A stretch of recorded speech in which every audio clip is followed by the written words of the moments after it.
Boa tarde a todos. Primeiramente, quero agradecer o convite da universidade, né, por esse tema tão importante, né, que é o tema da sustentabilidade. Acho que por trás desse container aí tem um mundo que a gente precisa explorar, é uma bandeira que eu sigo, né, que é a bandeira da arquitetura responsável. Ela é responsável tanto no quesito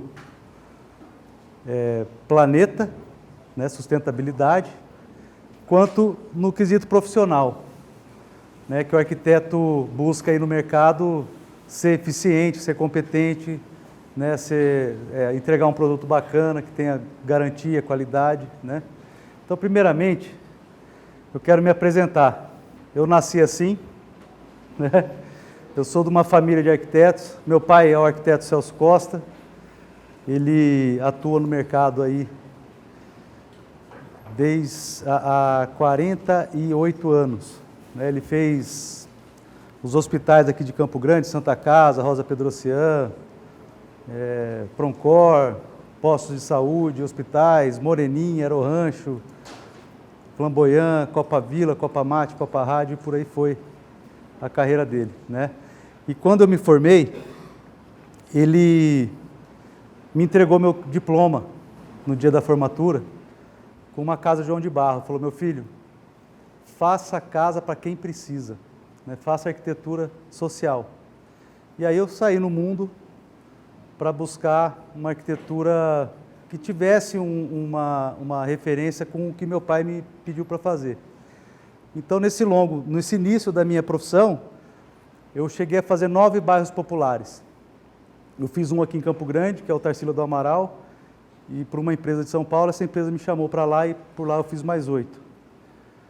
E trabalhei muito tempo nessa bandeira de sustentabilidade, porém, eu não estava satisfeito, porque eu estava vendo um lado da profissão, que era atender uma população do favelamento, né, desfavelamento, mas por um outro lado, eu estava trabalhando, né, lidando com um sistema construtivo que fosse falho, né? Um sistema construtivo que desperdiçava muito material, né? Dependia de uma operação gigantesca para que aquilo acontecesse.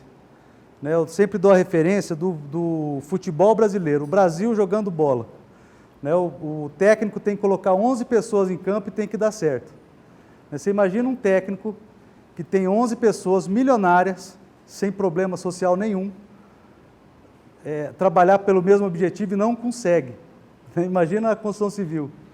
Você tem que ter 100 pedreiros com problema de social diversos, né? Não vamos nem enumerar, e ter que dar certo, né? Ter que ter um produto final certo. E esse produto, ele tem um passo a passo falho. Né? Se você fazer uma parede dessa aqui, você usa 1000 tijolos. Você imagina a logística desse negócio, do caminhão trazer os tijolos, aí coloca tudo no chão, aí pega uma bitoneira, faz a massa, né, e vai montando essa parede, um tijolo, tijolo por tijolo, né, até chegar a 3, 4 metros de altura. E isso começa a dar falhas. Né? As falhas que vêm, elas estão nas entrelinhas. As falhas que eu digo é que antes disso acontecer, um profissional de arquitetura, ele fez um projeto, ele desenvolveu um cronograma para essa obra acontecer, né? Aí deu lá um prazo de 8 meses para fazer a obra, e deu um custo para o cliente, falou, vai custar X. Né? Aí começa a obra com um sistema construtivo convencional. O tijolo, ele é feito numa forma de tábua, e vai para uma fornada, né? E tira da fornada. Quando você tira da fornada, o fabricante do tijolo, ele vai selecionar o que é tijolo primeira linha, segunda linha e terceira linha. Esse tijolo vem para a obra. Aí você vai subir uma parede com peças irregulares. Se difere 1 milímetro de largura, já está irregular. E aonde que o cara vai recuperar essa irregularidade? No reboco. Ele vai fazer um reboco para um lado ou para o outro. Ele vai facear a parede para o lado interno ou facear a parede para o lado externo. E faceando essa parede, ele vai ter um volume maior de reboco, e aí por aí vai.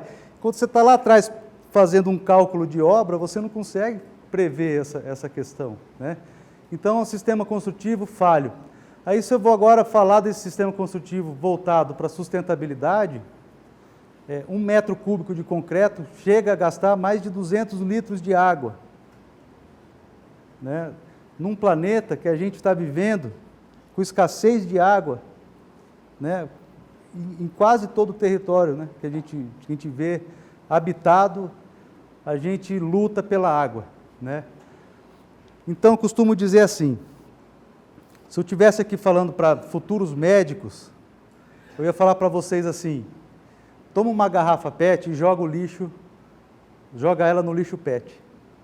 Come um lanche, joga o resto do lanche no lixo orgânico. Isso é o que você pode fazer para o meio ambiente. Tá? Como aqui é uma plateia de futuros arquitetos, né? Eu quero dizer para vocês que só fazer isso não basta. Só você guardar o papelzinho da bala e guardar no carro, para não jogar no chão, para a nossa profissão isso não basta. Eu acho que é a profissão que maior impacto dá, tanto positivo quanto negativo, para o meio ambiente. Então, a arquitetura, independente também do caminho que você quer seguir dentro da arquitetura, são vários. Né? Você pode ser arquiteto de mansão, você pode ser arquiteto de lojas de shopping, você pode ser arquiteto de casas populares, você pode ser arquiteto de comércio, né? Você pode ser arquiteto, atender várias demandas aí da arquitetura, é um leque de demandas, né? Mas todas elas têm um espaço, aguardando esse espaço ser preenchido para a sustentabilidade. Né? Trabalhar, então, com um respeito diante desse mundo da sustentabilidade. Queria que você tirasse, colocar um vídeo, não sei se vai conseguir baixar. Consegue, será? Links. Aqui, ó, água. Essa aí. Eu vou passar um vídeo, eu acho que esse vídeo ele retrata bem o seguinte, se ele abrir. Senão vai ter que ser tentar pela internet. Aqui.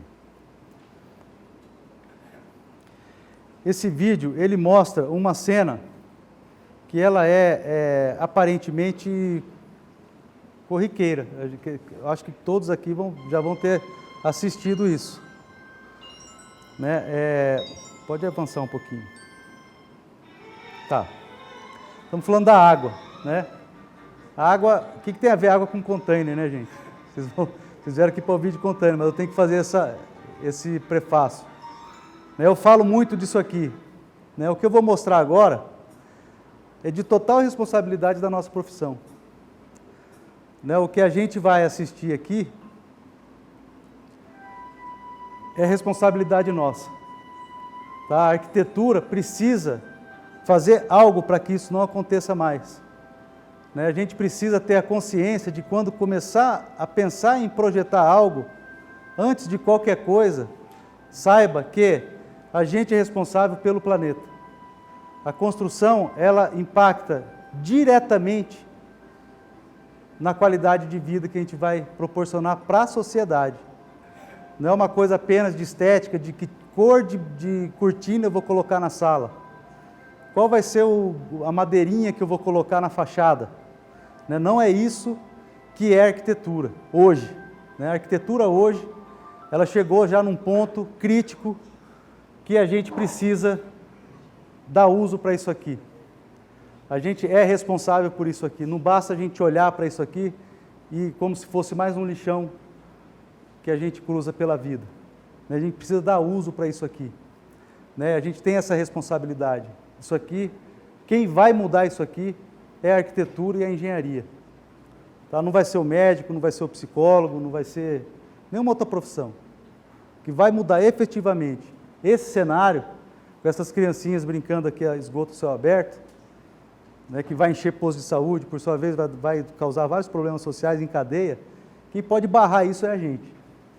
Então, eu não vou me alongar muito nesse vídeo, mas é mais para mostrar para vocês o seguinte, que fala, o que tem a ver com a arquitetura isso aqui? Tudo. Tudo. Nós somos responsáveis por isso.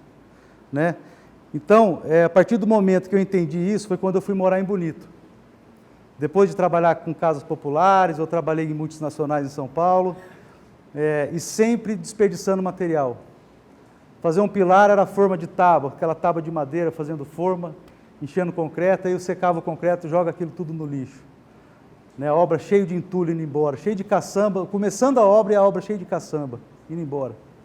Né? Aquilo ali começou a doer meu coração, porque eu venho de uma formação em respeitar o meio ambiente como um todo. Né? A formiguinha que está lá, a cortadeira que vai, final do dia, trabalhar, eu não piso no meio do trieiro delas, é o papel delas. Né? O passarinho, né? E assim por diante. A vida em si, ela precisa ser encaixada num complexo, né, do planeta, que ela tem que rodar. E a gente não pode interferir. Eu não posso chegar num terreno e derrubar lá um monte de árvore e construir uma casa linda, maravilhosa, e ter tirado lá 10, 15 árvores. Eu não tenho esse direito mais, a arquitetura não te dá mais esse direito. Eu tenho uma casa feita, está publicada no nosso site, que chama Casa Ecológica. Aquela casa em questão tinha 33 árvores no terreno, eu tirei 3 árvores, sendo que uma estava morta, para fazer uma casa de 240 metros quadrados. Né? Agora, como é que eu tirei? Eu cheguei lá, tirar essa não, fui várias vezes no terreno, olhava o terreno, pensava no terreno, subtraía uma árvore, olhava o vão que eu ganhava, subtraía outra árvore, via o que eu ganhava de terreno, para poder projetar essa casa. É uma responsabilidade muito além do que chegar lá e falar, não, tira essas 15 aqui. Eu até brinquei com o engenheiro Ivan Rondijan, que fez a metálica comigo, que eu falei, Ivan, colocar enxada encostada na árvore é multa. Não pode relar nas árvores. Mas você é xiita? Eu falei, sou xiita. Sou xiita, porque o pensamento da gente que vai propagar esse sistema construtivo tem que ser xiita. Né? A arquitetura sustentável, ela está num ponto tão crítico que ela não permite mais esperar vocês, estudantes, ficarem formar em arquitetura, fazer pós-graduação, mestrado, doutorado. Vocês vão sair do doutorado daqui 20, 25 anos, o planeta vai estar pior. Né? Vocês vão se formar, vocês já vão estar habilitados a atuar na profissão. Isso é fato. Por isso que vocês estão fazendo essa faculdade. Vão se formar em arquitetura e vão estar aptos a atuar com a arquitetura em todo o território nacional, até internacional. Né? E a partir de então, vocês podem buscar uma arquitetura com responsabilidade. Ela vai ficar lá no final bonitinha, bacana. Tem até no final aqui da apresentação, eu vou mostrar algumas casas que eu fiz, que ela se compõe dentro da beleza. Né? Estudar o belo é isso, né? Você saber compor os elementos para aquilo ficar equilibrado, com estética. Né? Mas isso é o último capítulo de um projeto de arquitetura. Tá? Vamos voltar para o slide, por gentileza. Para eu começar a falar do tema, eu aprendi que na arquitetura, quando você começa, antes de você projetar, o primeiro item que você tem que descobrir é adquirir cultura sobre o tema. Tá? Qualquer coisa que forem fazer. Se for uma casa, você tem que conhecer a família que vai morar lá, como ela vive. Né? Eu tenho um amigo que ele é DJ, ele vai fazer uma casa comigo, ele é o DJ, beleza. Ele trabalha que hora? Ele é DJ de casamento, ele trabalha da meia-noite às 4 da manhã. Ele chega em casa às 5, dorme, acorda meio-dia. Então tem que projetar para esse cara uma varanda que na parte da tarde esteja sombra, não na parte da manhã. Não tem que estar sombra no leste, tem que estar sombra no norte e no oeste, para ele aproveitar a varanda da casa dele, porque a rotina da vida dele é essa. Se fosse para mim, tinha que ser de manhã, né, porque eu acordo de manhã cedo. Então pode passar. Então, falando então em adquirir cultura sobre o tema, e já indo então para o tema container, que daí, por que eu cheguei aqui, né, pessoal? Isso aqui são caixas metálicas que foram usadas para transporte, eu vou contar a história do container para vocês. Esse cara que inventou esse caixote, ele não pensou no descarte. Né? Então o container ele passou a ter uma vida útil de 10 anos, depois de 10 anos ele ia para o lixo, e virava um big de um lixo. Né? Quem aqui já ouviu falar em logística reversa? Levanta a mão. Logística reversa. Quem já ouviu minha palestra? Levanta a mão. Esses dois todos já ouviram falar. Logística reversa é o reuso. É eu pegar uma garrafa de vinho, tomar o vinho, tirar o fundo da garrafa, pôr uma lâmpada dentro e fazer virar uma luminária. Né? É eu pegar uma garrafa de Coca-Cola, depois de tomar Coca-Cola eu lavo, encho de água, ponho no freezer, faço gelo, vou tomar meu tereré. Isso é logística reversa. O container é o pai da logística reversa, ele é um monstro. Ele é um monstro que ia para o lixo. E a gente disso aqui faz várias transformações. Eu sou pioneiro no Brasil em construção de casas container, né, sem saber. Eu estava apenas buscando algo que fosse diferente do que ensinaram eu a fazer. A arquitetura que eu aprendi a fazer lá fora me dava tristeza. Ela não tem assertividade. Ela não é completa. Ela pode ser bela, mas para ela ficar bonitinha lá, várias coisas aconteceram por trás daquilo. Né? O descaso com o meio ambiente, principalmente. Hoje, na Costa, eu tenho uma empresa que chama Costa Container, e hoje na Costa Container, nenhum projeto nosso sai da planta sem o item tratamento de esgoto, sem o item iluminação natural, sem o item captação de água de chuva. Né? Tem ainda preparado para a energia fotovoltaica, que ainda o mercado engatinha, está um pouco caro, não são todos que podem adquirir esse kit. Então, falando aqui do container, que é o que esse foi o responsável por eu estar aqui agora, né?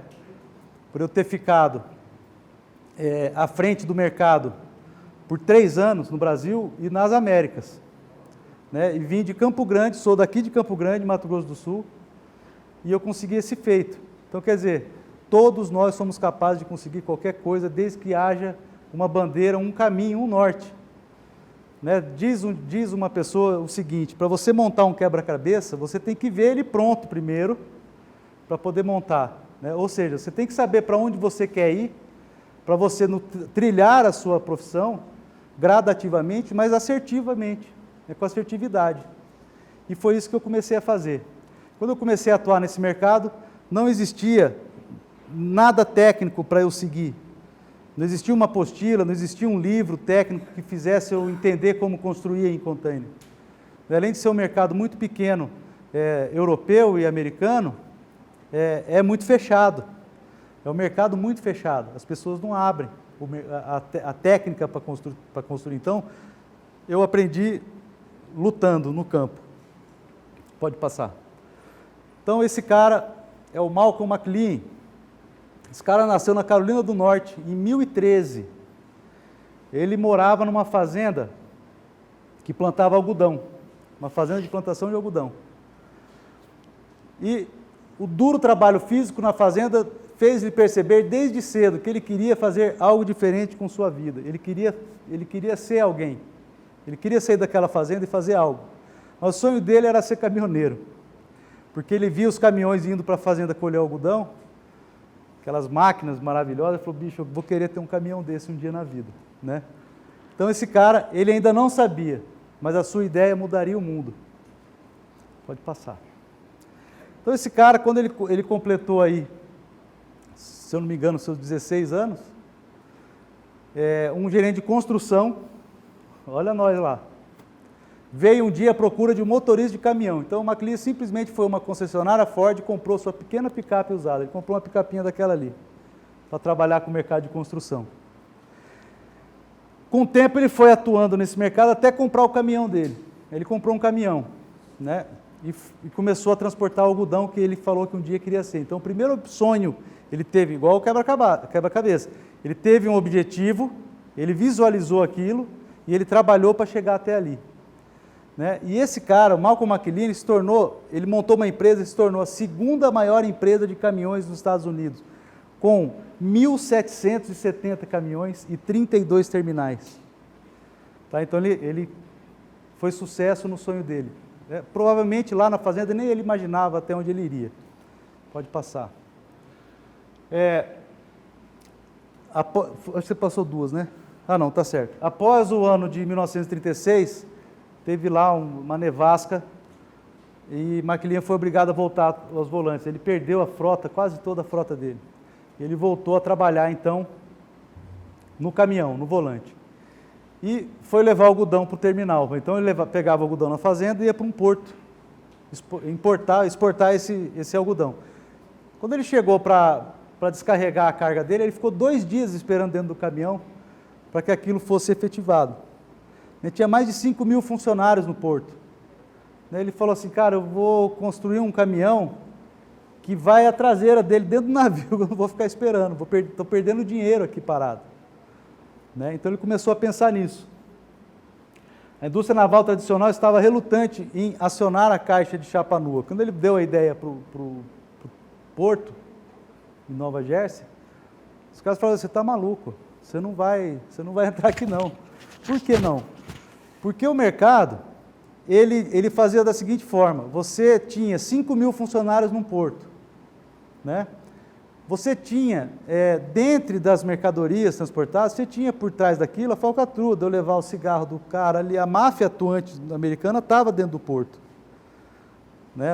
A máfia estava ali dentro, então muita coisa errada acontecia, transportava tudo em tonéis, estragava, mofava, então você chegava lá no final no destino e falava, aquela carga lá que eu te mandei estragou.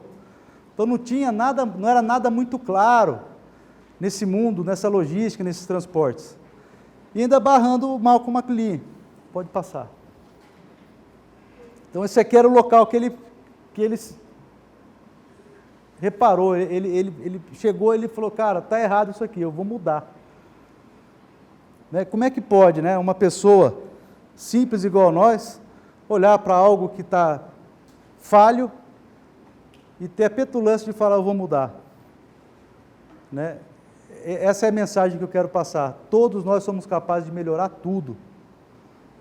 Tá? Nada pode ser para sempre eterno, consolidado como final.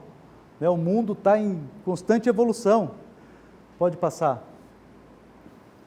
Então esse cara, como ninguém queria transportar a caixa dele, ele comprou um navio para transportar a carga dele.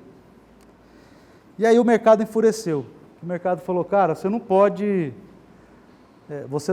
ter transporte marítimo e terrestre. Né? Os Estados Unidos não permite. Então eu falo aqui no texto, seus concorrentes ficaram irritados porque processaram, citando a então vigente lei antimonopólio, que proibia as empresas de operar transporte marítimo e terrestre ao mesmo tempo. Então era proibido você ter esses dois, porque é monopólio. Aí o cara tinha o mercado na mão. Aí o que ele fez? Quando ele tinha lá atrás os caminhões, aqueles 1.770 caminhões, ele tinha os caminhões por nome. Lady, igual o Roberto Carlos lá com os barcos dele. Então ele tinha nome pessoal para cada caminhão, para cada carreta. E ele passou então a adotar isso nos navios. Ele vendeu imediatamente a empresa de transporte terrestre e começou a investir no transporte marítimo. Né? Seu negócio de transporte muito bem sucedido, que ele havia estabelecido trabalho tedioso ao longo de tantos anos. Sem hesitação, ele desistiu dos caminhões. Quando o primeiro navio container, Ideal X, com pontes de carga a bordo, saíram do porto de New York para Nova Jersey no mesmo ano. Então esse aqui foi o grande pulo desse cara, porque o sonho dele, o objetivo dele, o que ele queria como objetivo final de meta, de vida, de bandeira, era mudar aquele cenário. Né? Então ele conseguiu. Em 1960, a Corporação Pan-Atlântica de Navios a Vapor foi renomeada Sea Land Service.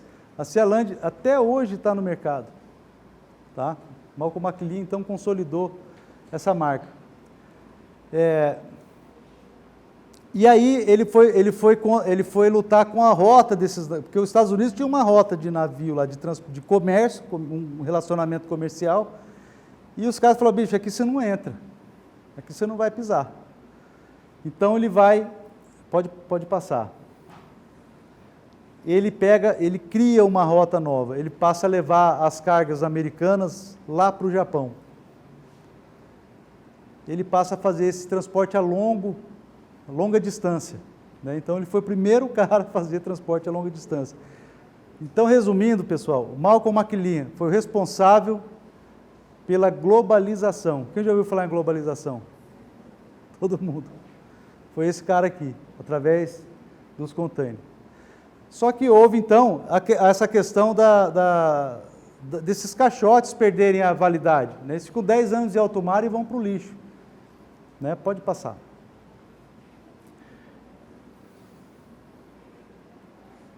Pode passar. Pode ir. Eu resumi. Então, entra aí, quando eu comecei a atuar na arquitetura, pensando em fazer também algo fora da caixa, algo diferente, que desse responsabilidade no meu trabalho, que eu pudesse falar para o meu cliente que ia custar X e desse X, que eu ia entregar no prazo tal e entregasse no mesmo prazo. Né? Essa última que a gente fez, entregamos antes. Né? Isso é inédito, na construção civil é inédito, porque você tem um time que precisa se deslocar até uma obra, né? Um time cheio de problema social envolvido ali dentro, tem que tudo dar certo.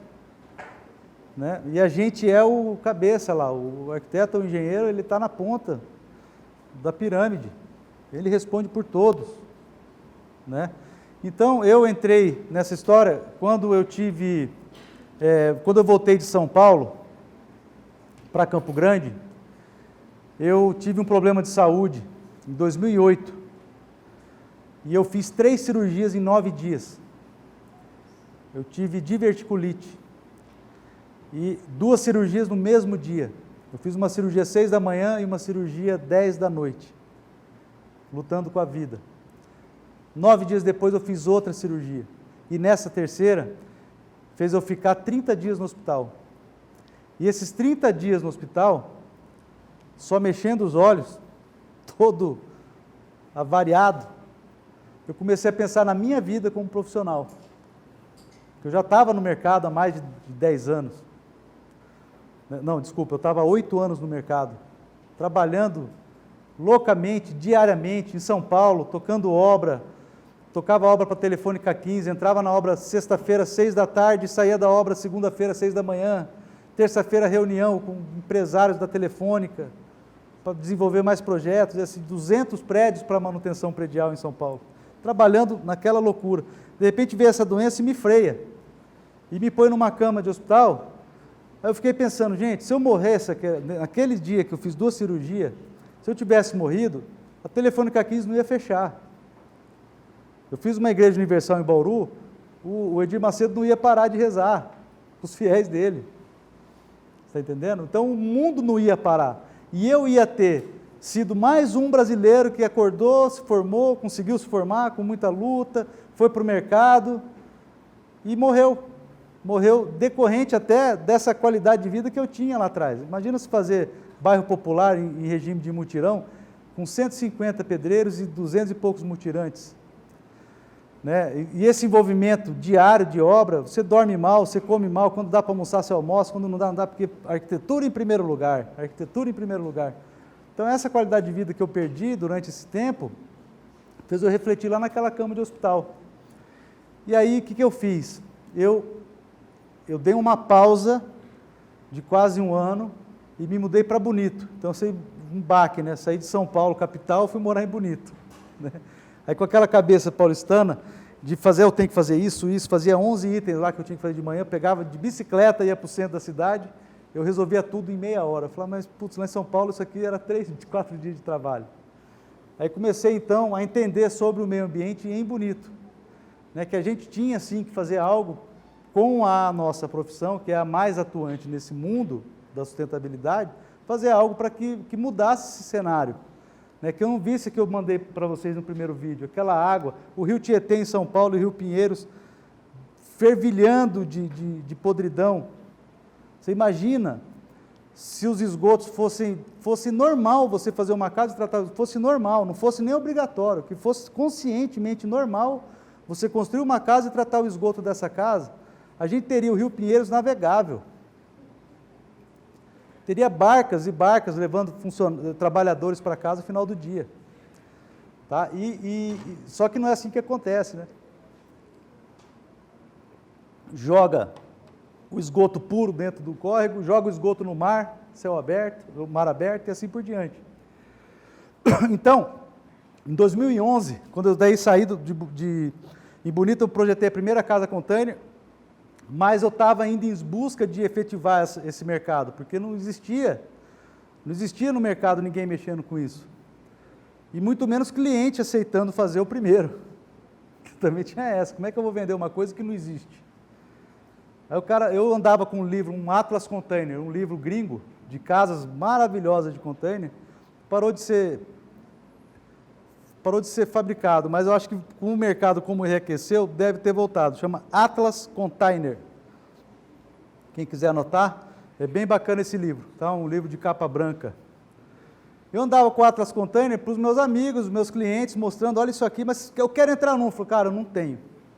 Mas tem lá na Holanda, olha isso aqui da Holanda. Não tinha para mostrar. Até que eu consegui vender. Vender a primeira casa e fazer, e começar, então, a trilhar um caminho diferente. Né? A primeira casa que eu fiz, eu descobri que eu não usei água para construir, tá? Eu usei energia. O entulho que eu gerei foi o entulho de uma lata de 18 litros de tinta, aquelas latas de tinta, foi o entulho de um container pronto, finalizado. Foi o entulho que foi gerado. Falei, então, descobri algo que estou no caminho. Estou fazendo algo com responsabilidade. Pode passar. Então, a partir de então, todos os projetos envolvidos com as containers são altamente sustentáveis, utilizando na sua origem a logística reversa, que eu falei para vocês, o tratamento de esgoto, captação de água de chuva e, quando possível, energia fotovoltaica. Isso aqui é a premissa, é o 0 a 0 do meu projeto.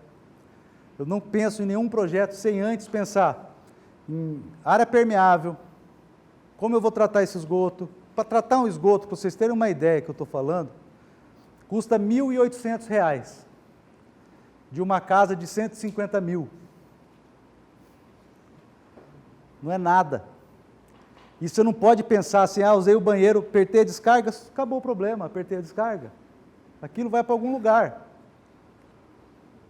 Aquilo vai para algum lugar. E eu tenho que ter essa responsabilidade.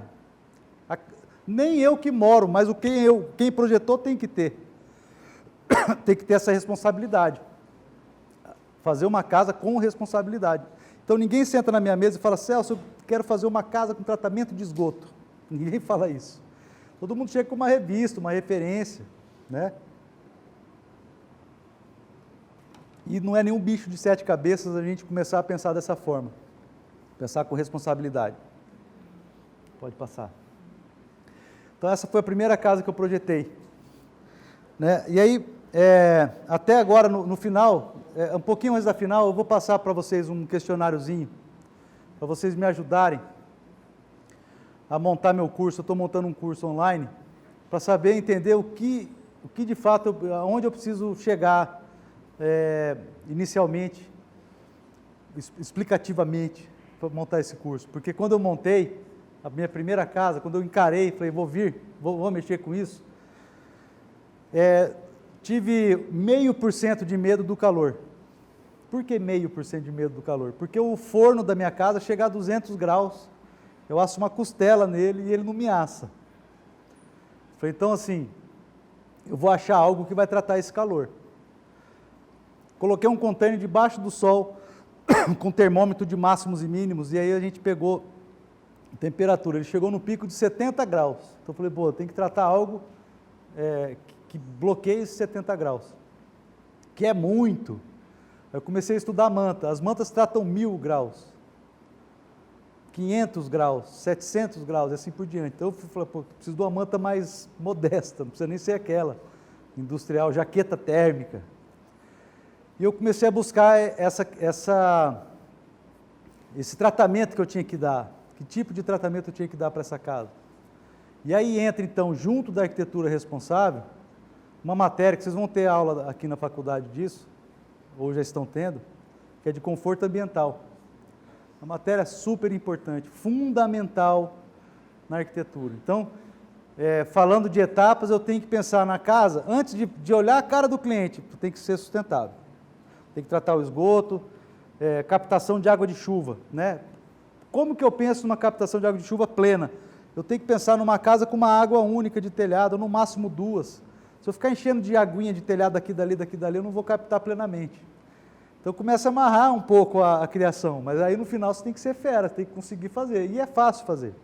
Existe uma técnica um roteiro para atingir a beleza e a estética plena. Então essa casa, pode passar mais uma. Então meu medo era o seguinte, já não era mais o calor, porque o calor eu trataria com manta, né? Nesse caso, teto verde.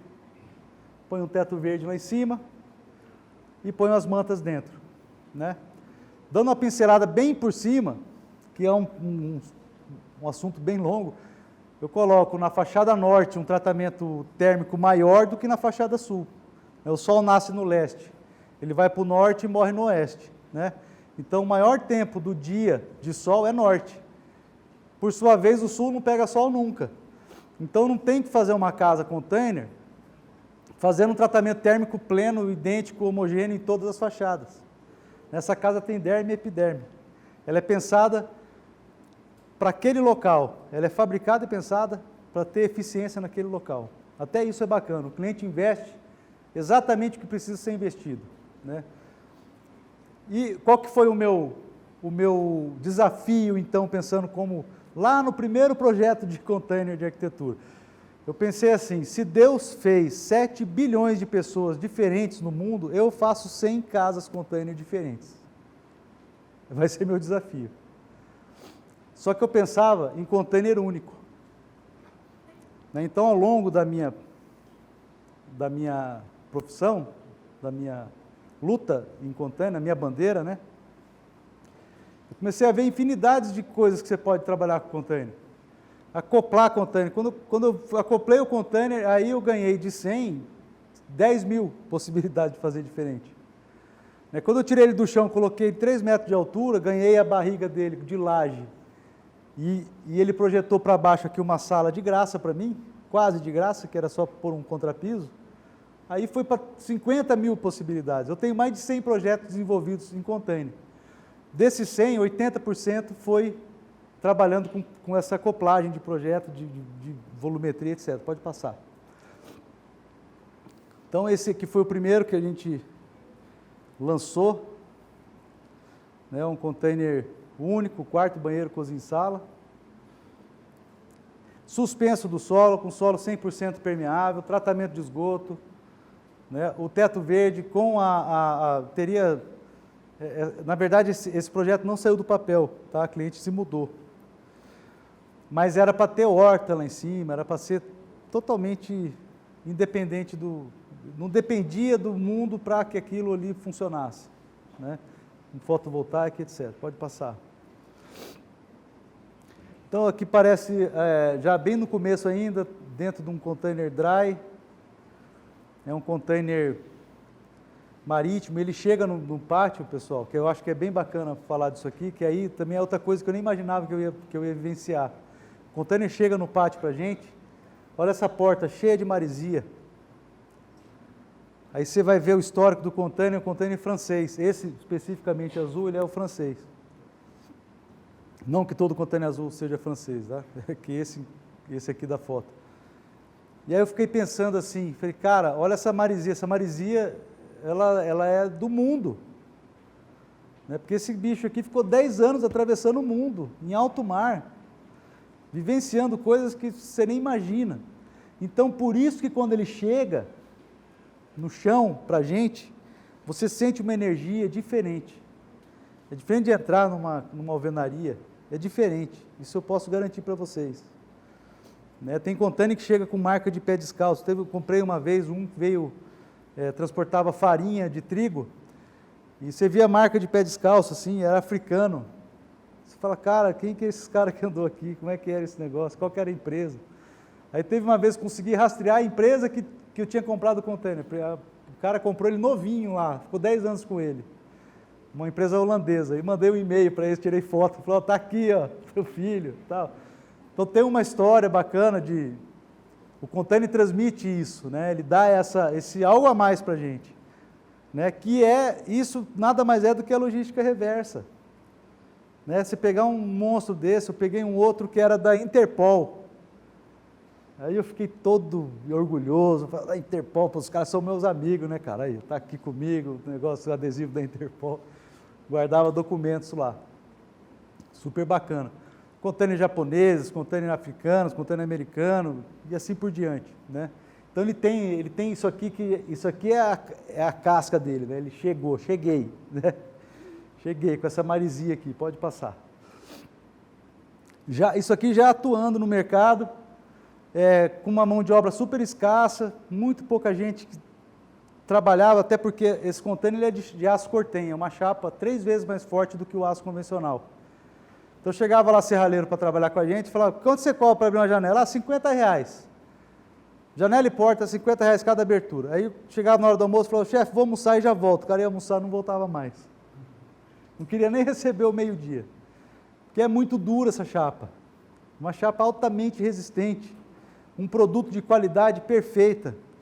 Né? O container, outra coisa que me deixou fascinado para começar a trabalhar com container, é o acabamento que esse container já vem para a gente. Quando ele chega no pátio, põe o pezinho dele no chão, eu já ganhei piso, parede e teto da minha obra. Já ganhei. Nem que for 80% no meu cronograma eu posso pintar. Piso, parede e teto pode pintar. Né? E aí vem numa medida que ele tem 12.192 por 2.438 por 2.895. Pode pegar a trena que vai dar isso aí que eu falei. 12.192 por 2.438 por 2.895. Isso quer dizer o quê? Que chega uma peça perfeita para mim, com as paredes em 90 graus exatos, o piso igual uma mesa de bilhar. Para eu assentar um piso nesse piso que vem para mim, é perfeito, eu não estou esticando um concreto com a régua de alumínio, de 3 metros, debaixo de um sol de 40 graus, pode passar. Então essa aqui, eu e minha esposa, Alexandra, que trabalha comigo, ela é a grande responsável pela Costa Container, hoje nossa diretora, presidente. Estava aqui num container que a gente participou da Casa Cor 2014, e esse container foi um grande salto na Costa Container, porque a gente pegou aquela primeira que vocês viram, que eu puxei uma janela para fora, pus um deckzinho ali fora, consegui pensar um pouco melhor na questão do conforto térmico. Essa parede aqui, ela é uma parede 3D. Né? Ela está assim porque essa fachada está no norte, como eu falei para vocês. Aí eu passei a não pensar só tratar com manta dentro, eu tinha que tratar com manta fora, ou paisagismo técnico, ou pergolado, ou brise. Também é outro assunto que vai longe, a gente vai terminar igual o professor me autorizou terminar, daqui 4 horas. Então, isso aqui é uma fachada que vai atender a estética. Isso aqui quem já viu parede assim, de casa? É difícil, pode até ter visto. Mas normalmente parede é parede assim, né? Por que parede tem que ser assim? Não pode ser assim? Então entra a estética. Esse aqui foi o final do pensamento. Primeiro eu pensei que aqui ia ter uma fachada norte. Segundo eu pensei que um cara podia encostar a mão ali e queimar a mão, se eu tratasse só dentro. Terceiramente, eu pensei no revestimento externo, porque eu não tinha espaço para pôr paisagismo técnico. E aí vem, então, um revestimento externo com estética, com arte, com uma beleza, com algo diferente. Então, isso que a gente montou. O teto, a mesma coisa. Se eu colocar um teto, como é que é o forro? É gesso, é madeira, é PVC. Mas se eu encher de planta de plástico, vai tratar acusticamente, vai tratar termicamente e vai dar estética. Então, foi alterado. Pode mudar. Isso aqui sou eu no shopping, no meu shopping. É aqui que se compra container. É nesse lugar que a gente escolhe, que a gente busca escolher as melhores peças. É aqui que começa tudo. Depois de todo esse pensamento, o primário que eu falo, que é a bandeira da sustentabilidade, como eu vou projetar essa casa, aí vamos para a ação, vamos lá, vamos comprar. E o container tem uma particularidade, você abre a porta dele, ele tem um perfume, ele tem um cheiro. Ou é um cheiro mofado, ou cheiro de óleo queimado, ou vem aquele perfume de container saudável. Então aí vem essa questão que só presencialmente para começar a entender. Que eu também só presencialmente comecei a entender. E vem as compras de container. Então, foi a minha alegria. Pode passar. Isso aqui é um hotel em container que a gente projetou para o Rio de Janeiro. Para mostrar para vocês que não existe, não preciso pensar em container, num containerzinho lá de 40 pés, pequenininho, coitadinho no terreno. Você pode pensar na arquitetura modular. Na arquitetura responsável, se eu não me engano, o tema desse evento é responsabilidade, algo assim. Arquitetura responsável, arquitetura... Alguém pode falar? Reformação responsável, que é o que eu venho falando. Quando eu li hoje à tarde, eu falei, cara, tem tudo a ver com o que a gente faz. Né? Essa é a busca, pode passar. Então, isso aqui é um container embarcado já para uma entrega. Né? A gente colocou, pense fora da caixa. Pense fora da caixa. Você quer fazer algo para morar? Não precisa ser de tijolinho em cima do outro, fechadinho. E aí a gente tem que chegar em vocês que estão na formação da arquitetura, que não tem tanto medo em atuar no mercado. Né? O Exército Aeronáutico dos Estados Unidos, ele pega piloto até 22 anos para ir para a guerra. Depois dos 22 o cara começa a ter medo, não é mais um bom piloto. Né? Então, assim, pegar vocês que estão em formação para pensar fora da caixa, pensar numa arquitetura responsável e que, de fato, não, por exemplo, antigamente você fazia uma casa, era assim, fazer sala, 4 paredes, fazer cozinha, 4 paredes, agora um quarto, 4 paredes, agora o escritório, 4 paredes, corredor. Né? Corredor é para hospital e para hotel. Né? Em casa não se deve ter corredor. E aí você passa a ver casas nos anos 70 para cá, integradas, sem pensar em ambiente ser fechado. Você pode ir integrando. E essa integração só vem aumentando de lá para cá. Né? A forma de viver, a forma de encarar a vida hoje, as gerações que vão evoluindo, a casa tem que evoluir de uma certa forma. Mas lá no fundo, todas elas, independentemente da tribo, se o cara for campestre lá, caipirão, fazendeirão, que não vai nem na cidade, ou o cara é paulistano da gema, que não vive sem uma poluiçãozinha sonora, né, uma fila. Eu morei lá, era assim. Independentemente do estilo de vida dessas pessoas, todas elas precisam estar habitadas, estar inseridas na arquitetura sustentável, dentro do escritório dele, dentro da casa que ele mora, né, dentro do prédio público que ele vai resolver alguma questão social da vida dele. Isso tudo tem que ter essa premissa. A arquitetura precisa, já chegou na hora, né, já passou da hora, ela precisa mostrar para que veio.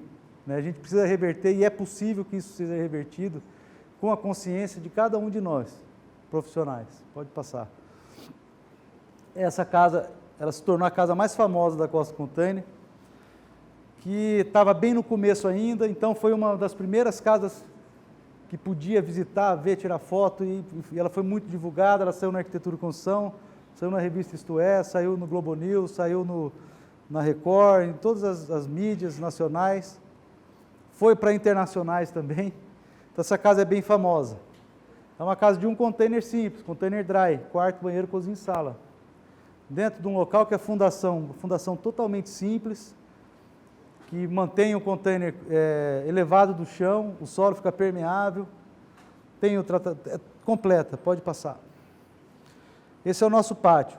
Bom, além de tudo isso, se aquele vendedor de faca Guinso só tem coisa boa para falar, eu não tenho nada de ruim para falar, de verdade. De verdade, eu achei um caminho que foi o responsável por eu não ter parado de atuar com arquitetura. Eu até brinquei com ela um dia, eu falei, vou vender espetinho.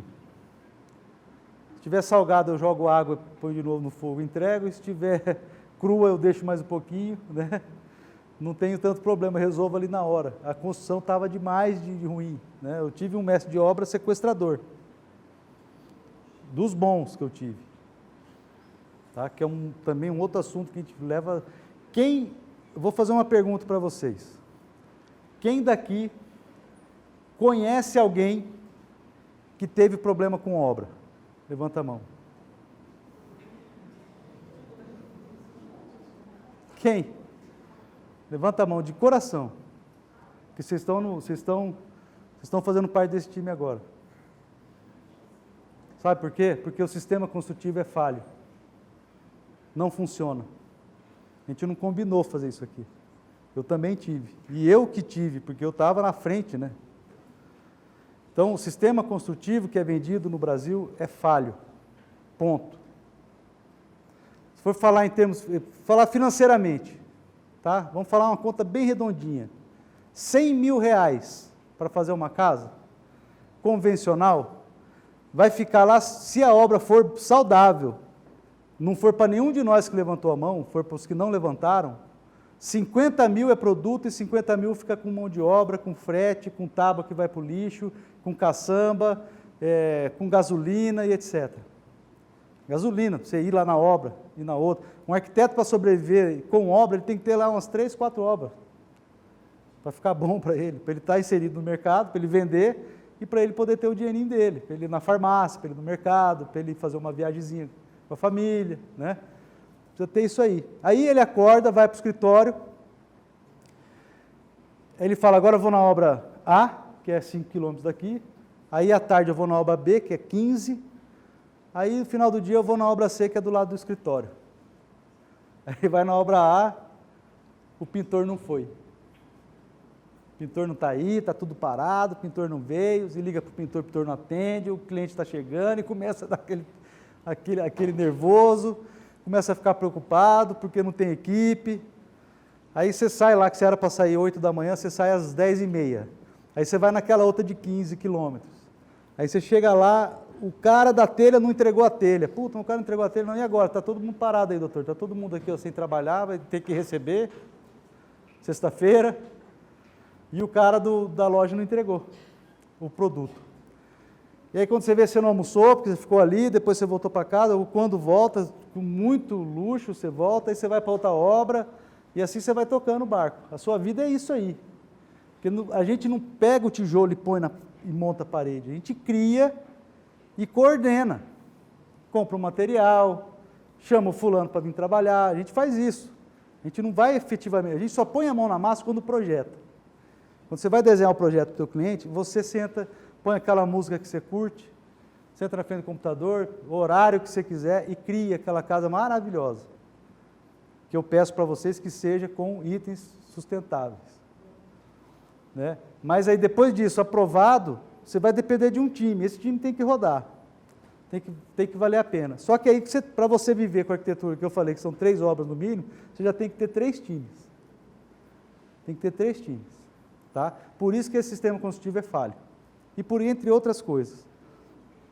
Aqui tem um pátio da Costa Container.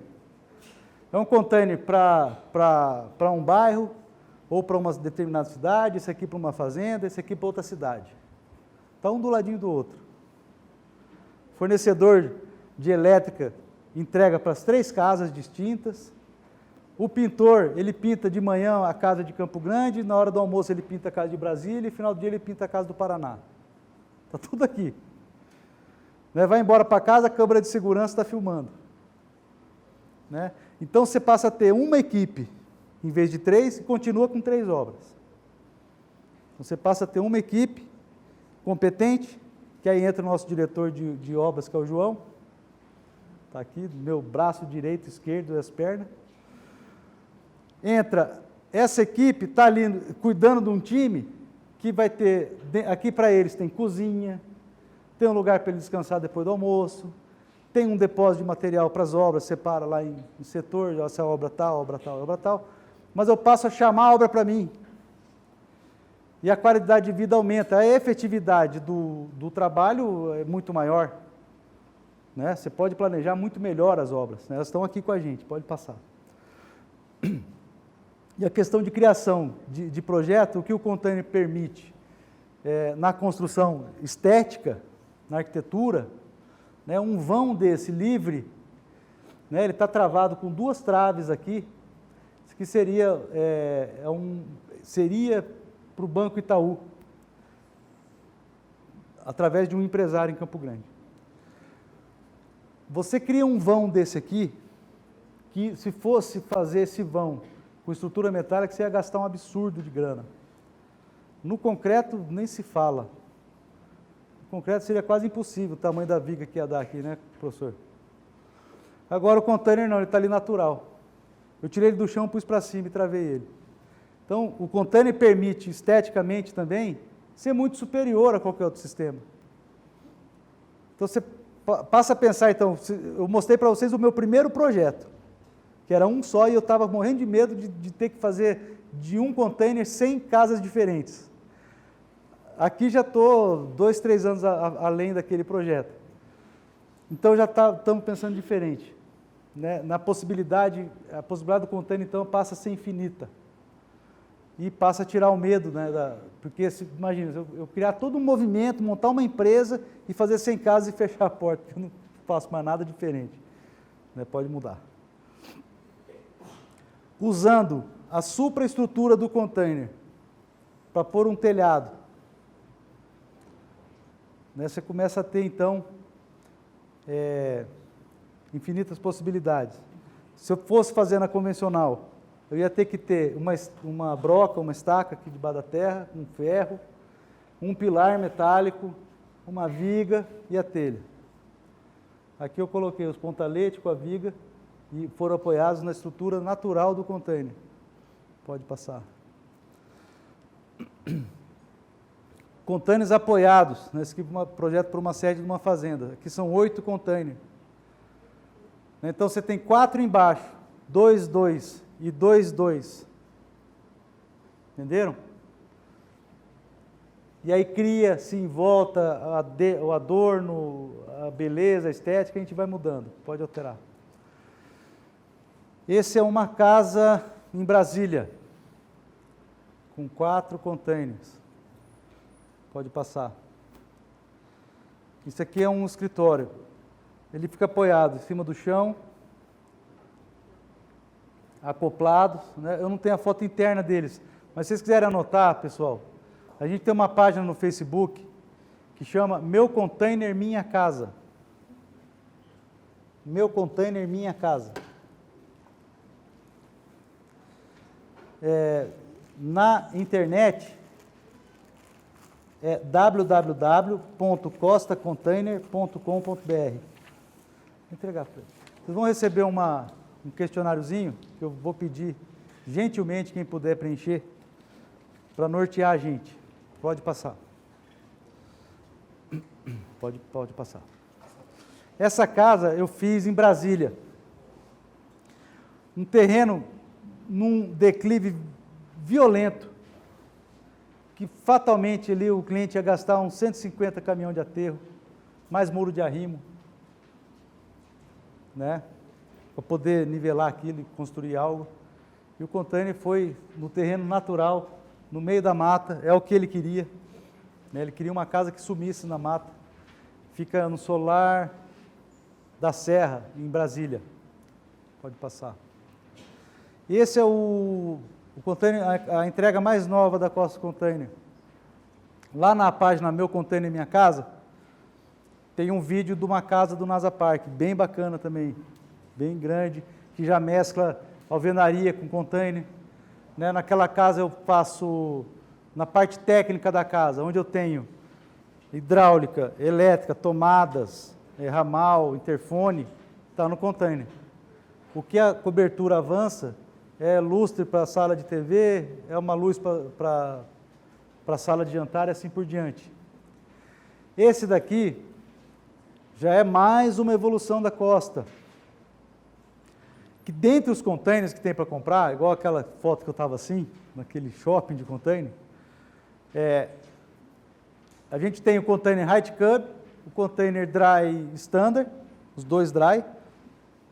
Tem o Open Top, que é esse, que ele não tem teto.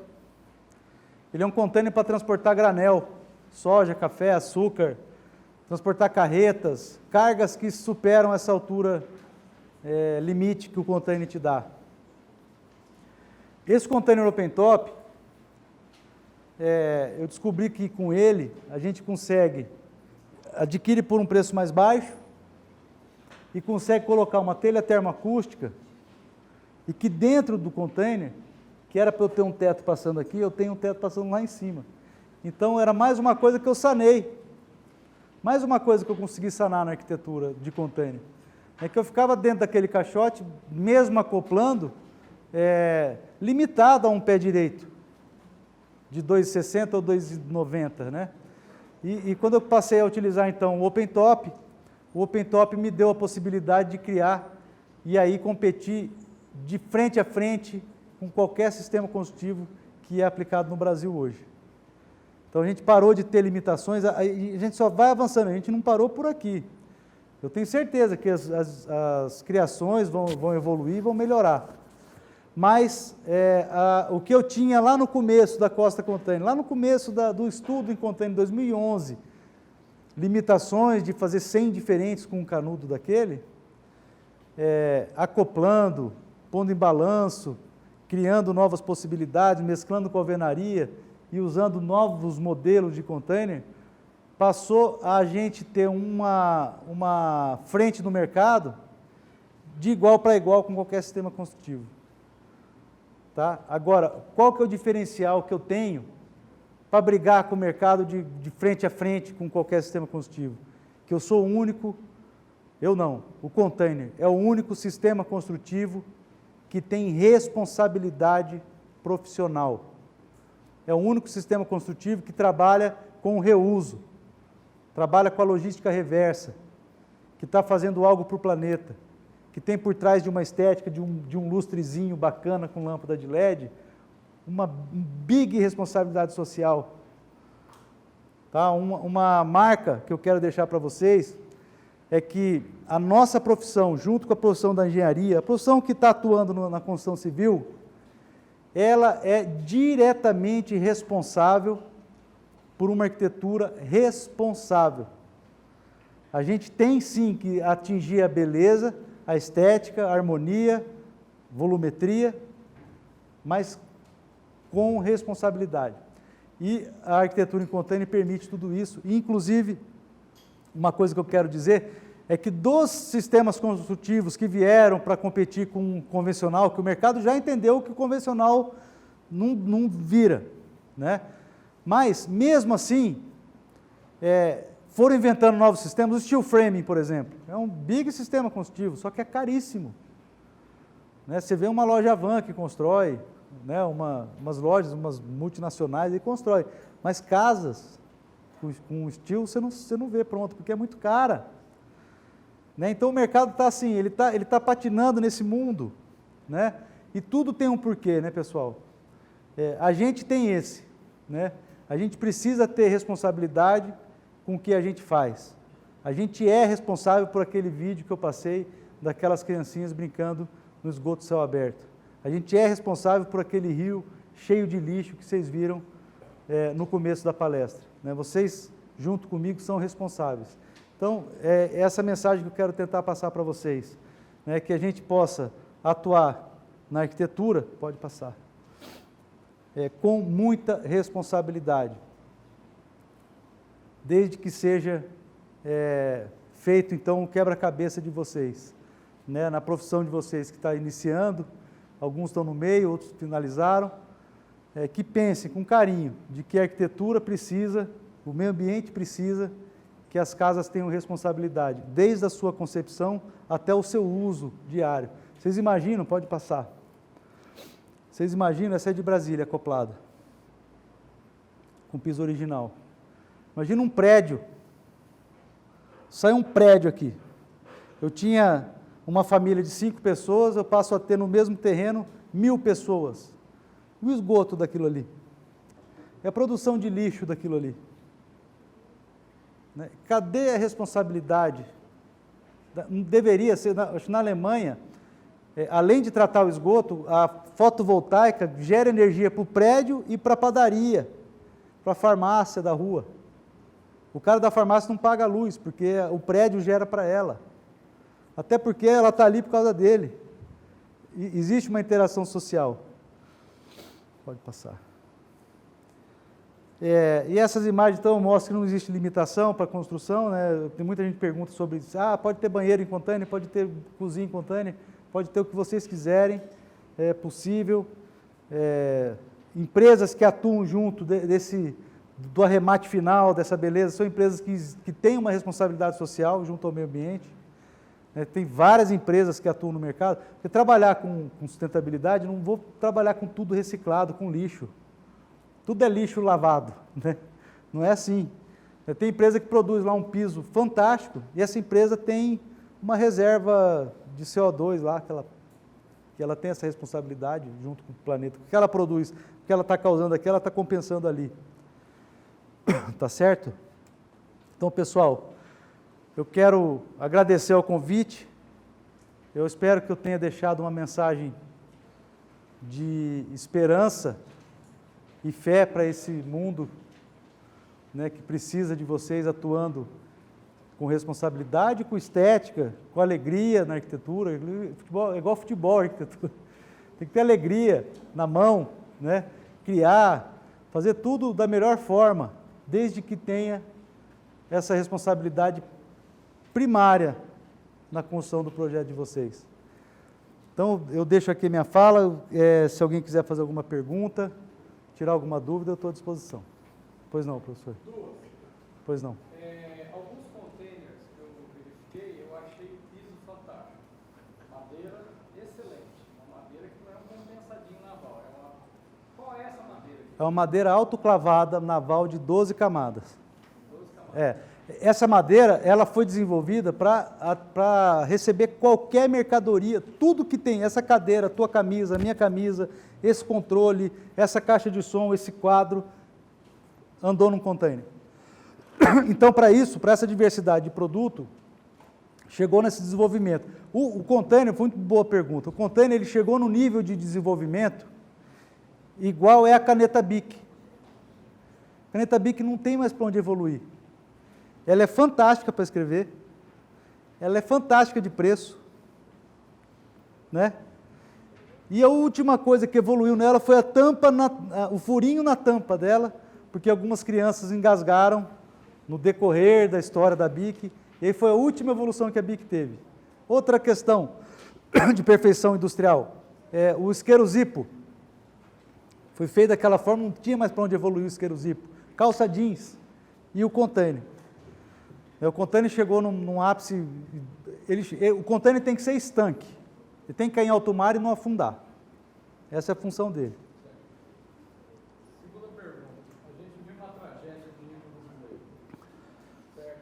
Ali Boa pergunta. Ali é uma falha grande, até porque a imprensa não mostrou, ninguém conseguiu mostrar uma foto do antes. Eu fiquei muito curioso para saber o antes. Ele não tinha como sair dele. O que aconteceu ali no desenho original dele? Boa pergunta. Eu mostrei para vocês aqui, os containers que a gente trabalha são containers marítimos, de aço cortem. O container do Ninho do Urubu é o container modular. Certo. É um container de zinco, isopor e PVC. Tá? O container marítimo, a gente trabalha com a chapa de aço cortem, a lã de vidro ou lã de rocha, que ela não pega fogo. Você pode ligar um isqueiro nela ali e ficar tomando tereré lá, ela não vai pegar fogo. E o gesso acartonado que suporta altas temperaturas. Foi um erro, na verdade não houve, foi uma tragédia. Quando deu um curto interno naquela cápsula, o fogo se alastrou internamente à parede. Então ele chegou em dentro da parede estava pegando fogo, mas não estava aqui fora. Quando aquela chapa de zinco derreteu, aí o fogo saiu com a fumaça do isopor, que é o polietileno, quer dizer, é o pior tratamento térmico que você pode usar, é o isopor. Então, aquilo são containers modulares, aquele container, para você ter uma ideia, ele é transportado numa carreta de prancha de 12, você carrega 18 containers numa viagem. O nosso carrega um só, que ele não desmonta. Essa é a grande diferença. Até dei uma entrevista na TV Morena, semana passada, ou retrasada, se eu não me engano, falando justamente desse tema, que eu via os canais de comunicação misturando, generalizando o container, né? Container quer dizer caixa, para transportar algo, para guardar algo, é um container. Pode ser de madeira, pode ser modular, de PVC, e o nosso que a gente trabalha, que é o container marítimo. Mais alguém? Quantos anos? O container tem a durabilidade de 250 anos. Tá, e se for mentira, você pode me bater. Você volta para comprar. A gente vai ter que reencarnar umas 2 vezes. Um container, ele custa, o container dos modelos, eu vou te passar o modelo mais convencional, que é o de 12 metros. Ele chega em Campo Grande de 11 a 14 mil. Essa variação de preço por conta da qualificação da venda. Então, o container, por ser logística reversa, é reutilizado. Né? Então, uma peça reutilizada, você imagina assim, eu vou te vender um Ford Ka, de uma velhinha ou de um Playboy. De quem você compraria? Para você ter teu. De um Playboy que vai na noitada, na balada, ou da velhinha que vai no compra lá, fazer compra? Da velhinha. O container é a mesma coisa. Tá? E o container tem quem usou e como foi usado. Então, foi criada uma qualificação internacional de container. Então, você tem um container New Cargo Work ou One Tripper, é o container que faz uma viagem. Aí você tem um container IICL, é o container que está em alto mar. Então, você ainda está fazendo compras e transportando o teu produto para fora do continente, você compra um IICL. Aí você tem o CW Cargo Work, o CW é o Cargo Work. O Cargo Work é o container que ele chegou naquele continente como destino final, ele não vai mais para alto mar, ele vai ser descartado a partir dali, que é o que a gente vai comprar. E aí tem o último modelo, que é o Serap. O container Serap é o sucata. O container está judiado, ele já foi CW, uma empresa já usou ele como depósito de obra, como depósito de milho na fazenda, de sal, isso aqui, ele está vendendo ele de novo. Né? Então ele está todo amassado, avariado, empenado. Para que compraria um container desse? Para você usar a porta, usar às vezes a madeira, que é muito bacana, ou para um uso que não te exige estética, exige que ele esteja estanque. Como guardar sal em fazenda, por exemplo, tem que estar estanque, tem que chover, não pode entrar água. Pode ser um Serap. Então, existem essas qualificações de compra e essa variação de preço. Mais alguém? Oi? Container? O container cru, a nossa empresa vende por encomenda, não tem assim um pátio igual eu te mostrei ali, né, que ali é lá no porto. Tá? Aquele ali especificamente é o Porto de Santos. É o porto mais antigo do Brasil e é o mais maduro em fazer negócio, onde você tem mais possibilidade de fazer um bom negócio. Por isso que é ali. Mas qualquer porto você acha. E aí você tem o container Asis. Container Asis, você pega uma carreta, vai lá na porta do porto e fala, quero um container de 12 metros. Aí o guindaste vai pegar o próximo de 12. Então você não vai saber se vai vir um Serap, se vai vir um Oni. É bingo. Você pode comprar um péssimo container, pode comprar ele com uma poça de óleo queimado dentro dele, como você pode comprar ele lindo. Que é uma compra muito arriscada. Para comércio, que é o que a gente trabalha, como eu trabalho para cliente, eu não posso me arriscar nesse sentido. Mas é por aí. De 3 a 5 mil. Uma pergunta boa. Hã? R$ 4.800 o grande, né? Não, porque aí o container, se ele vier vazio para você. Então o que você tem que fazer? Você tem que fazer uma encomenda do container. Esse carreteiro, ele vai pegar o teu container e vai vender um produto para Campo Grande. Aí ele enche o teu container de produto, vem para Campo Grande, descarrega esse produto e te entrega o container. Então você consegue baixar dessa forma. Mas só o container é isso, uns 4.800. Se fosse ele puro, seria isso.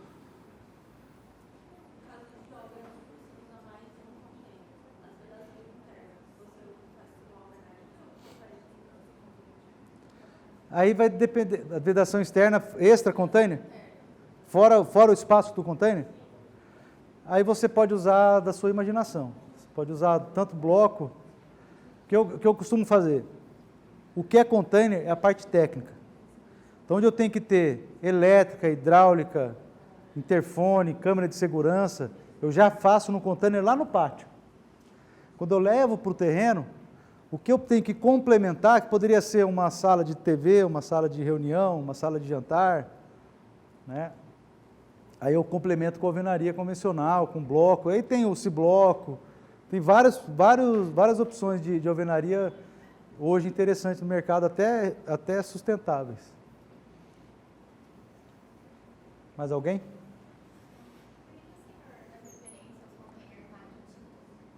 Container marítimo, ele é o único que vai me dar, como início de trabalho, a logística reversa, que é a bandeira da sustentabilidade. É você pegar ele do lixo, de um possível lixo, e transformar nessas questões, desses projetos que eu mostrei. Totalmente diferente, muito mais resistente. Ele tem um espaço, eu vou mostrar um vídeo, vê lá, por gentileza. 3 ou 4 toneladas, qual que é o peso dele? 3,770, quase 4. E o outro, que é o mais simples, É metade. então aí já tem uma robustez, né? Vamos chamar de robustez. É. Tem vídeo. Será que é isso? Deve Esse ser. tem vídeo. Vai. Eu vou mostrar para vocês um vídeo bem bacana. E outra, para fechar a minha fala também. Todos os containers hoje no mundo são fabricados na China, todos, sem exceção. Tá? A China, então, é esse mesmo. O ninho é lá. O ninho é lá. E eu vou mostrar para vocês uma fábrica de container, como que monta um container.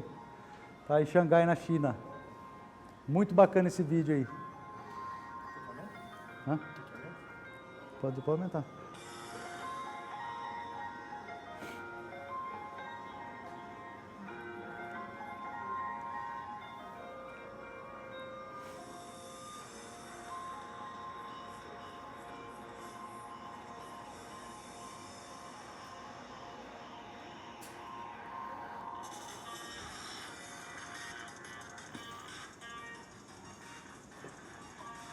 Aí vocês vão entender por que ele tem 12.192 por 2.438.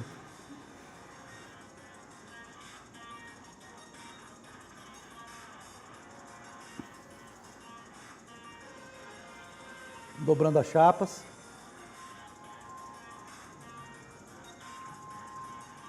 Refilando a chapa milimetricamente, ali, vocês viram?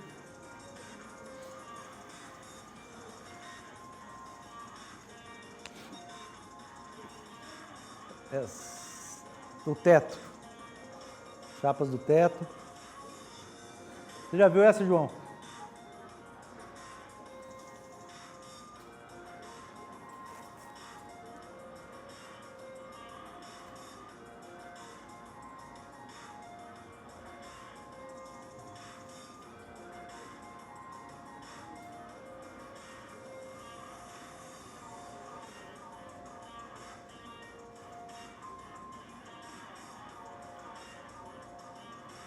Já a parede finalizada.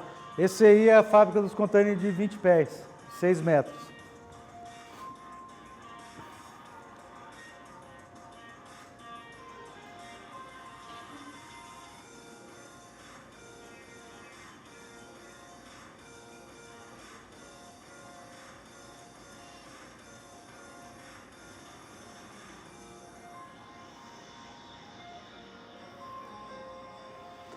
Essa é a estrutura do piso. Cada um palmo tem uma viga, travando a viga principal. Olha lá. Por isso que dá aquele vão livre na arquitetura. Você pode pendurar ele e jogar ele em balanço para frente.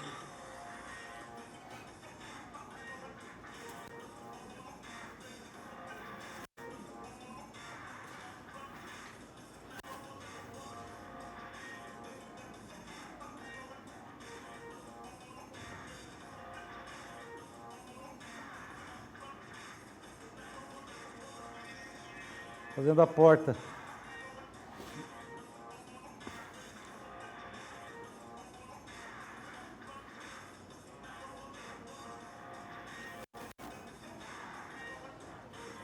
O container fica empilhado em 10 andares, em alto mar. Cada container com 30 toneladas de carga. O térreo está com 270 toneladas de carga, apoiado só de castanha em castanha, em movimento.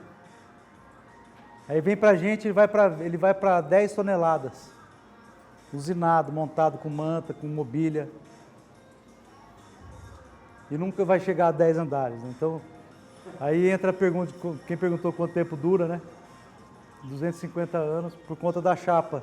A chapa ela é pintada com metais pesados para aguentar a dureza da água do mar. A água do mar corrói tudo que vê pela frente. Eu me mudei para Guarujá para entender mais sobre o mundo de container, quando eu já estava em primeiro lugar nas Américas com busca de casa container no Google. Eu recebia uma média de 1.000 e-mails por dia. Eu falei, eu preciso entender melhor sobre o tema. E me mudei para lá. Me mudei para Guarujá. O meu talher enferrujava dentro da gaveta da cozinha. Então você imagina esse container atuando a vida toda dentro do mar, tomando rajadas de ondas do oceano o tempo inteiro. Então o que faz isso resistir? É essa tinta, né? Uma tinta com metais mercúrio, tem mais um outro produto lá, eu não sei dizer agora para vocês, mas ela é pintada para revestir contra a água do mar. Então qualquer arranhãozinho, pode falar. Como que você destina qualquer resíduo? Você acaba fazendo alguma alteração no container aqui já em Campo Grande, e o que você faz para fazer o descarte desse resíduo, já que materiais pesados? A gente vê, não, essas chapas são vendidas. Você pode vender a chapa utilizada com sucata, vende como sucata. Até porque quando ele vai para a fornada e vai para reutilização, aquilo ali some, né? Acabou o áudio? Ah, legal. Ó, pintando então, como eu estava falando sobre a pintura. A chapa dele ela é jateada, né? É. Olha lá, já está pintadinho por dentro. Agora ele vai para uma câmera de vistoria para ver se ele está estanque. O container tem que ser estanque. Dentro das qualificações de container que eu falei, Unitripper, ICL, CW Cargo Work, Serap, esse é o piso. Tem um container que a gente acha com raridade, mas acha que é o container que eles chamam de WO. É o container que tem furo. Ele está furado. Então o cara fala, não, aquele lá é WO. Tipo assim, não é container mais, está furado. Mas você vai ver, às vezes está novinho. Então tem essa possibilidade de compra. Aí já colocando o piso. O piso é maravilhoso. Esse piso aí é fantástico. Muito bom mesmo.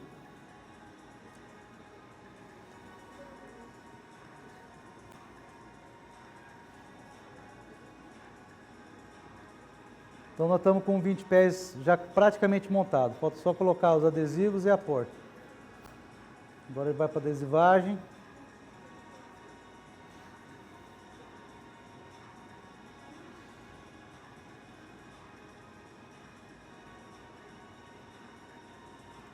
Lindão, né? Para quem é do mundo, fica fascinado. Agora colocando a porta. A identificação que vem na porta dele está a chapa de identificação do ano que foi fabricado, quem fabricou e uma numeração, igual uns chassis, né? Aí aquela placa ali que ele estava passando o PU. Agora as borrachas da porta. Esse container cai em alto mar carregado, ele fica aí de 5 a 10 dias boiando em alto mar. Não entra uma gota d'água. Se for uma Ferrari, o cara ainda tem chance de pegar ela de volta. Né? Porque as cargas que vão dentro dele variam de qualidade, de preço, de custo, né? Agora, ele está dentro de uma câmera, ele vai para dentro de uma câmera para ver se ele está estanque. Se ele vai, de fato, dar a garantia do produto que for transportado nele. Tá? Então, ele entra nessa câmera, essa câmera joga água nele, para ver se está entrando água em algum ponto, e ficam dois vistoriadores dentro dele, para ver se entra água ou se passa algum feixe de luz. Depois disso, o container está apto a ser vendido. Então essa, a gente repara, por mais que seja um monstro, em termos de peça, né, como fala de peça, e fala que a medida é 12.192, né, por 2.438. Eu já fiquei encabulado, vou falar para vocês, não precisa nem pegar a trena para medir, porque eu já fiz vários testes. Porque ele vai empilhado em alto mar, em 10 andares, e apoia só castanha com castanha. Quer ver? Pega uma foto externa, pega qualquer uma externa branca aí, daquela branca ali. Qual? Essa aqui. Só para fechar, para mostrar para vocês, saiu. Aí, volta. Essa aqui? Aqui, ó. Aqui. Ó, isso aqui chama castanha. É um quadradinho, que na verdade não é quadrado, é um L com um buraco, né? Esse aqui vai aqui em cima e encosta castanha com castanha. E vem um locker que trava ele, e aí vai até os 10 andares. Mais alguma pergunta?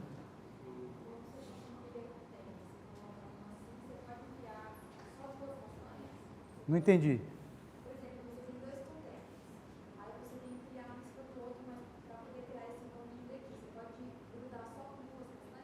Só nas castanhas, você pode apoiar só nas castanhas.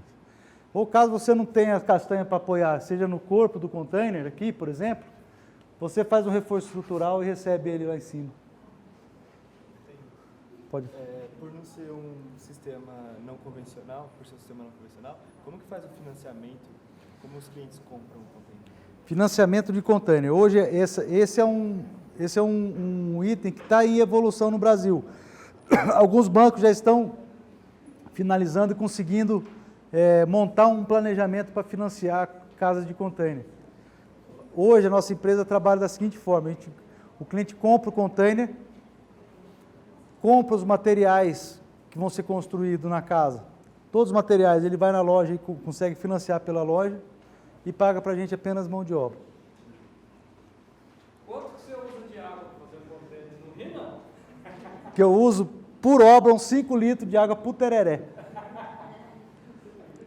uma pergunta de um aluno, que eu sempre os alunos... Ah, sim, alunos curiosos.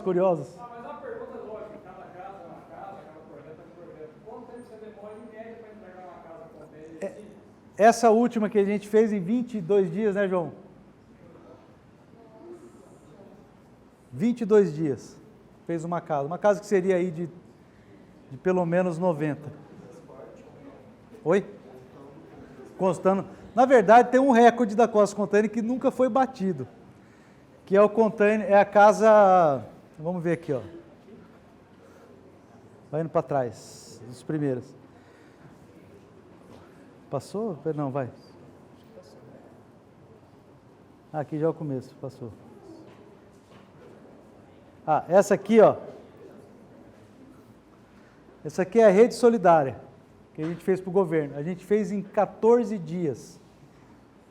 Em 14 dias, eu fiz essa obra de 5 containers e do lado tinha um senhor reformando uma escola, que ele chegava, eu chegava às 5 da manhã, ele chegava às 6.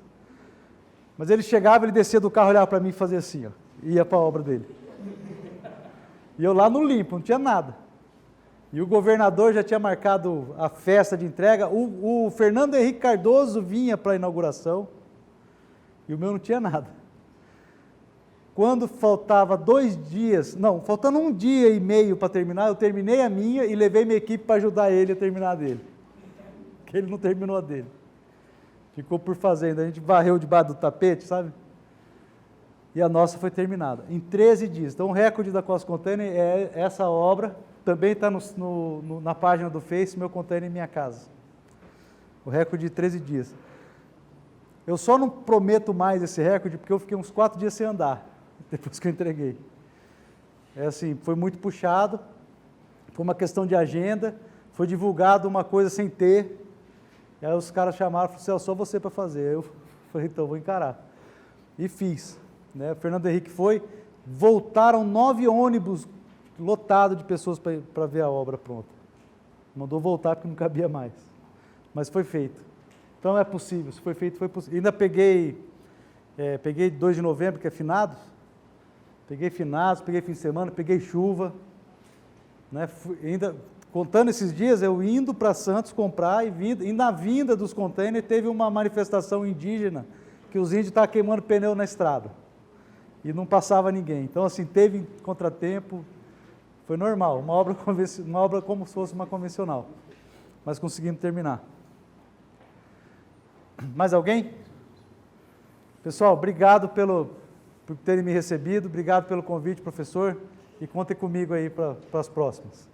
Bom, no próximo...